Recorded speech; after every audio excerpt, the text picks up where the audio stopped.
After losing that deer at home, I was eager to head west. Hunting out of state, especially in the Midwest, brings a great sense of anticipation and the chance to shoot a true giant. Over the years, we have taken some great deer in Kansas on some of our lease farms.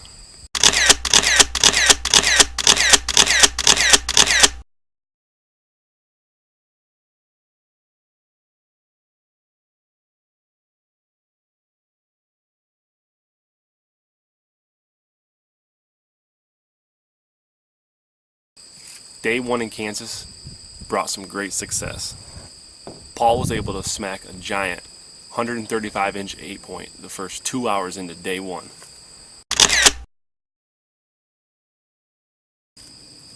After getting Paul's deer all squared away, Dad, Jeff, and myself hunted the rest of the week, 6 full days, and we saw 60 to 70 different bucks over that time.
Well, it is November 14th,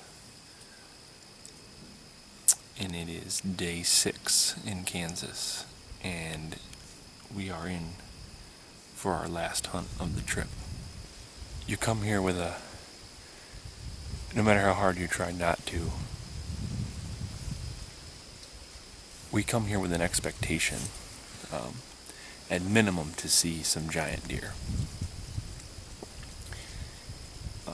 That's what this place is known for. Those deer are here. They live here. We have hundreds of pictures of them. But it seems as though this week they have simply vanished into the night.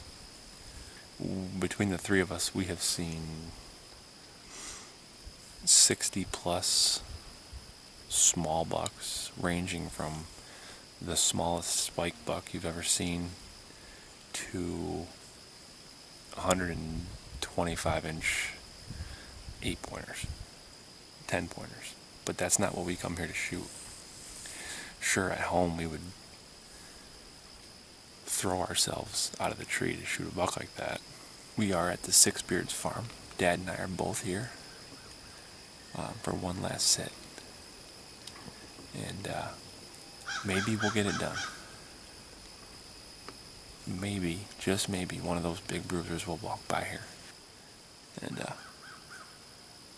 we'll get to flip this story around in a few hours, so let's do it.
So as you see, after that little fiasco, as I grunted it to stop him, the shot was a little far back, but he was quartering so hard.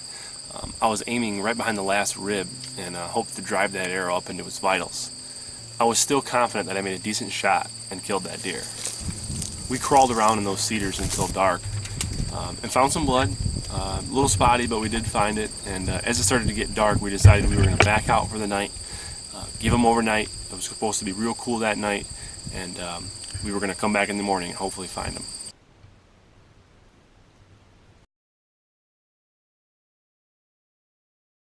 That next morning, we arrived at the farm at dawn and began looking for blood where we had left it the night before.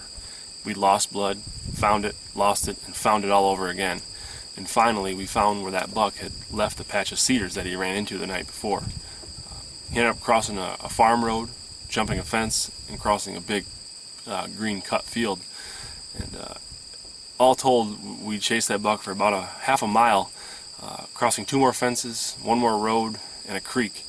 And at the top of that creek bank was a giant CRP field where we finally lost blood for good. And after 8 hours of looking, we decided that once again we had to throw the towel in on a buck that I had hit with my bow and arrow. The 18-hour ride home from Kansas left me a lot of time to reflect on those last 10 days and losing 2 of the biggest bucks I'd ever shot at with an arrow. Now, over 300 days later, I am as prepared and as excited as ever to get back in the tree and start chasing those big whitetails here in 2017.